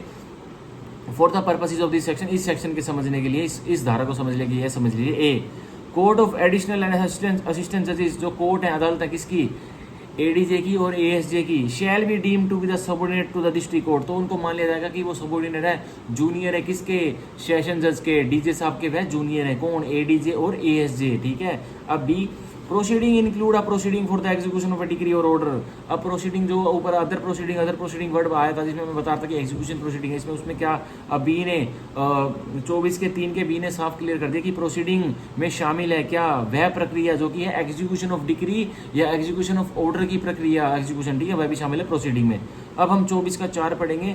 The court trying any suit, the court trying any suit transfer और विड्रॉल, जो कोर्ट जिस सूट को ट्रांसफर किया गया विड्रॉ कर रहा है उस वह कोर्ट उसे सुन रहा है जिसको किया गया था ट्रांसफर और withdraw under this section from a court of small causes. और कोई सूट मतलब कोई दावा small causes, court of small causes जो छोटा कोर्ट होता है उससे उठाकर ट्रांसफर विड्रॉ किया गया, तो shall for the purpose of such suit be deemed to be the court of small causes. तो इस धारा के लिए और इस धारा के लिए और ऐसे सूट के लिए, ऐसे दावों के लिए उस कोर्ट को समझ लीजिए। आप क्या समझ लीजिए? कोर्ट ऑफ स्मॉल कोजेज, जो छोटे छोटे मुकदमों का कोर्ट होता है उसको भी समझ लीजिए कि उनसे भी केसेस को ट्रांसफर और विड्रॉ किया जा सकता है, ठीक है। ये हमारा हुआ 24 का 4। अब 24 का 5 पढ़ेंगे। अ सूट और प्रोसीडिंग में बी ट्रांसफर्ड, तो एक दावा और एक अन्य प्रोसीडिंग जो कि एग्जीक्यूशन प्रोसीडिंग है या ऑर्डर की एग्जीक्यूशन है उसको भी ट्रांसफर किया जा सकता है, इधर उधर भेजा जा सकता है।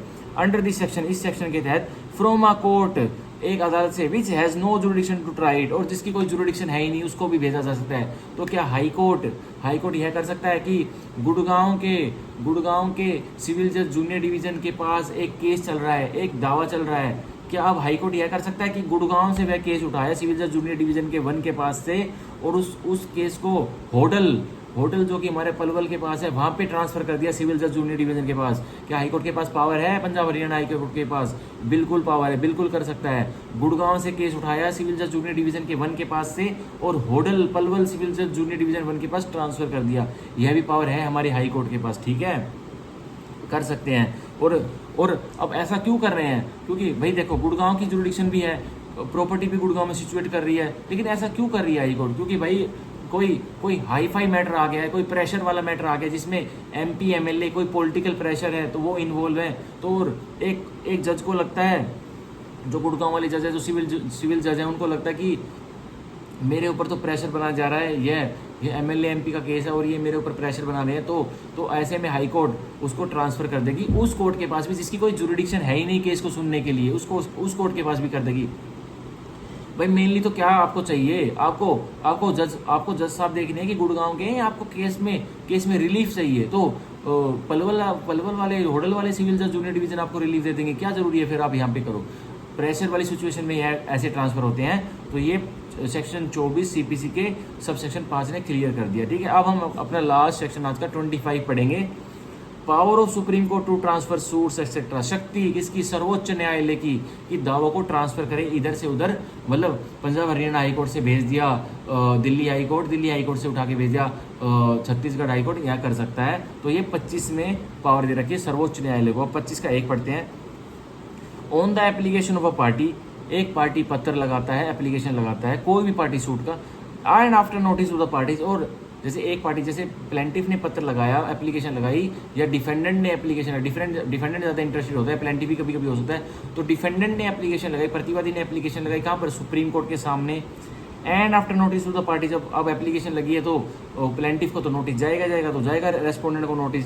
And after hearing such of them as desire to be heard, और उनको सुनने के बाद दोनों पार्टीज को जो एप्लीकेशन की है, द सुप्रीम कोर्ट में एट एन स्टेज, तो सर्वोच्च न्यायालय किसी भी स्टेज पर, किसी भी दौरान if satisfied that an order under this section is expedient for the ends of justice, supreme court सर्वोच्च न्यायालय को यह संतुष्टि मिल जाती है कि ऑर्डर सेक्शन 25 के तहत ऑर्डर तो अनिवार्य हो गया है एक निकालना, expedience for the end of justice बिल्कुल अनिवार्य हो गया है, किसके लिए, न्याय की प्राप्ति के लिए। Direct that any suit, direction दे देगी, क्या डायरेक्शन दे देगी, निर्देश दे देगी कि कोई भी सूट, कोई भी दावा, कोई भी अपील और कोई भी अदर प्रोसीडिंग, कोई भी execution proceeding be transfer from high court to other civil court, high court से अदर सिविल कोर्ट, मतलब सीधा एक दिल्ली हाई कोर्ट से उठा के गुड़गांव के किसी सिविल जज को पास भेज दिया, अदर सिविल कोर्ट के पास भेज दिया, in one state, Delhi high court से उठा के वह दावे को in one state or other civil court in one state, Delhi high court से वह सूट को उठाकर गुड़गांव के सिविल जज यूनिट डिवीजन 1 के पास भेज दिया, यह सुप्रीम कोर्ट कर सकती है। To a high court or other civil court in any other state, मतलब और दूसरे सिविल कोर्ट्स में भी भेज सकती है। मतलब सुप्रीम कोर्ट की पावर है, एक हाई कोर्ट से उठाया, दिल्ली हाई कोर्ट से मैटर उठाया और या तो भेज दिया, वह मैटर कहाँ भेज दिया, पंजाब हरियाणा हाई कोर्ट में भेज दिया सूट या अपील, या दिल्ली हाई कोर्ट से मैटर उठाया और कहाँ भेज दिया, मैटर वो भेज दिया किसी भी जो सबऑर्डिनेट कोर्ट है पंजाब हरियाणा हाई कोर्ट के, वहाँ भेज दिया। यह पावर है 25 के 1 में, 25 का 2।